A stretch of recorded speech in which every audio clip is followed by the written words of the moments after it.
আজকে ঘুমটাকে ভাঙার জন্য অনেক অনেক ঘুমকে ধন্যবাদ। কেননা আজকে সকালবেলা যদি ঘুম না ভাঙতো তাহলে এত সুন্দর বাহিরে ওয়েদারটা আমি কখনোই দেখতে পেতাম না।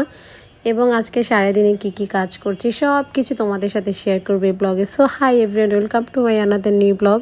তো যাই হোক, ফার্স্টে তোমাদের সাথে বলি আমার ভয়েসটা স্কিপ করবা, কেননা আমার জানি না কেন জানি 2 দিন পর পরে আমার গলার টোন চেঞ্জ হয়ে যাচ্ছে ঠান্ডায়। মেবি কোনো প্রবলেম আছে কিনা বলতে পারি না। তো যাই হোক, আজকে একদম ভোরবেলা আমার ঘুম ভেঙে গেছে যখন সূর্য উঠে আর কি। তো আমার আর ঘুমাতে ইচ্ছা করলো না, আমি শুয়ে থেকেই এই ক্যাপচারটা নিতে ভুলি নাই, কারণ আমার কাছে ভীষণ সুন্দর লাগতেছিল।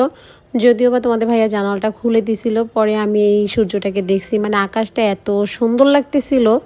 মানে ভিডিওতে জানি না তোমাদের কাছে কেমন লাগতেছে, বাট আমার কাছে ভীষণই ভালো লাগছে। এই যে তোমরা দেখো, একদম পুরো ঘর অন্ধকার কিন্তু বাহিরে আকাশটা এত সুন্দর। তো এটা দেখার পরে আমি মেবি আবার ঘুমাই গেছিলাম কিছুক্ষণ সময় বসে থেকে। তারপরে তখন বাজে 11টা, আমার ঘুম ভাঙছে, আমি ঘুম থেকে উঠছি। তো এখন সবাই বলতে পারো এত লেট কেন, বাচ্চাদের আজকে স্কুল বন্ধ, এর জন্য আজকে আমার ঘুমের সকাল আর কি। তো ঘুম থেকে উঠে আবার আমি কিছুক্ষণ জানালার কাছে বসেছিলাম, আমার কাছে ভালো লাগতেছিল। তো তখন বসে বসে ভাবতেছিলাম এটাই, যে এখন সূর্য ওঠাটা দেখতাম তাহলে ভালো হতো, কিন্তু না, এখন তো দুপুরের টাইম হয়ে গেছে। তো সঙ্গে সঙ্গে গিয়ে আগে চা বসাই দিছি, কেননা এত লেট করে ঘুম থেকে উঠছি যে এখন অন্য কিছু ব্রেকফাস্ট বানাই যে খাবো ওরকম টাইম নেই, যেহেতু বাচ্চারা সবাই ঘুম থেকে উঠে গেছে। আর চাটা তো বরাবরই আমাদের বাসায় সবাই খায়, সকাল বিকাল চা লাগবেই। তো ভাবলাম একদম শর্টকাট একদম ব্রেকফাস্ট করাই ফেলবো সবাইকে। তো ওই যে ভোরবেলা উঠছিলাম তখন মাছগুলো বের করে রাখছিলাম ফ্রিজ থেকে, তোমাদের ভাইয়া কেটে নিয়ে আসছে, শুধু জাস্ট ঝাটকা মাছগুলো তোমার ভাইয়ার আমি কেটে ফেলছি। তো এই মাছগুলো চা খাওয়ার পরে আমরা দুজনে মিলে একদম কাজগুলো শেষ করে ফেলছি। এই ঝাটকা মাছগুলো হয় কি, ঝাটকায় কিন্তু আমার মনে হয় 2 প্রকার, বাট এই ঝাটকাটা একদম ইলিশের যে ফ্লেভারটা সেটা আসে। আর এখানে এগুলো তেলাপিয়া মাছ নিয়ে আসছে।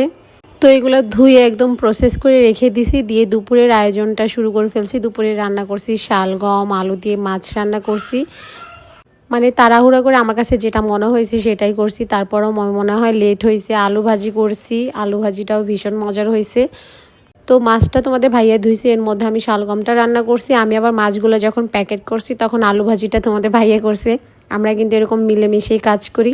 তো তারপরে মলা মাছগুলো এরকম করে চচ্চড়ি করছি, কেননা যে একসাথে 2-3 পদ রান্না করলে হয় কি, তাহলে আমার আর রাতে রান্না করতে হবে না, এর জন্য। কেননা এমনিতেই আজকে কাজ করতে করতে লেট হয়ে গেছে, তাই ভাবলাম একবার রাতের জন্য রান্না করে ফেলি। তো তার সাথে সাথে আমি আবার এই যে মুরগির কি বলে এটাকে, চামড়া বলো, এখানে শুধু চামড়া আর কিচ্ছু না, কেননা এগুলো আমার ভালো লাগে খেতে তাই খাই, তোমাদের ভাই একদমই খায় না। তো আমি এগুলো একদম ভাজা ভাজা করে ফেলছি। অলরেডি তোমরা এগুলো রিলস দেখে ফেলছো। তো আজকের ভিডিওটা কেমন লাগছে সবাই অবশ্যই জানাতে ভুলবা না। So thank you.